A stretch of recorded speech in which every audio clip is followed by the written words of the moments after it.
Friends, welcome back to my channel. मेरे channel को please like and subscribe कर दें। आज मैं आपको बताने जा रही हूँ कौशितकी ब्राह्मणोपनिषद के अध्याय 3 के दूसरे श्लोक के विषय में, जो इस प्रकार से है। उन प्रसिद्ध इंद्रदेव ने कहा कि मैं स्वयं ही प्रज्ञा स्वरूप प्राण हूँ।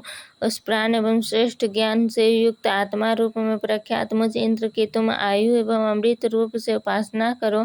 आयु ही प्राण है, प्राण ही आयु एवं प्राण ही अमृतत्व है। इस शरीर में जब तक प्राण का निवास है तभी तक आयु है।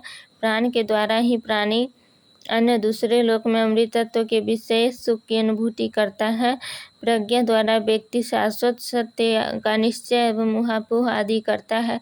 जो व्यक्ति आयु एवं अमृत के रूप से मेरी अर्थात इंद्र की उपासना करता है, वह इस लोक में पूर्णायु का गौरव प्राप्त करता है और स्वर्ग लोक में जाकर अक्षय अमृतत्व के सुख का भागीदार बनता है।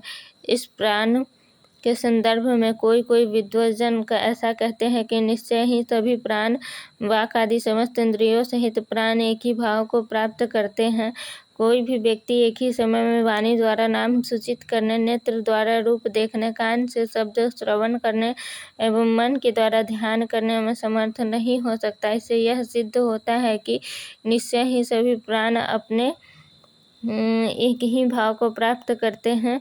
वे सभी प्राण एकीकृत हो समस्त कार्य करते हैं। ये सब एक एक विषय की क्रमशः अनुभूति करते हैं। जब वाक इंद्रियां बोलने लगती है, उस समय सभी प्राण वाणी का मौन रूप से अनुमोदन करते हैं।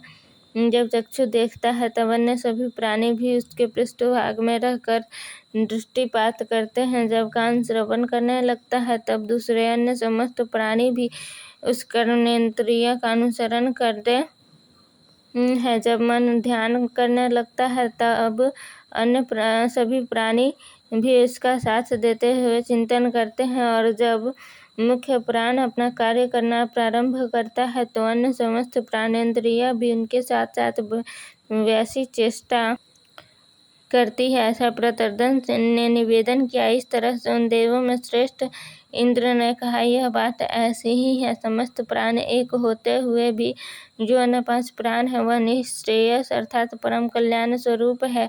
निश्चय ही यही बात है।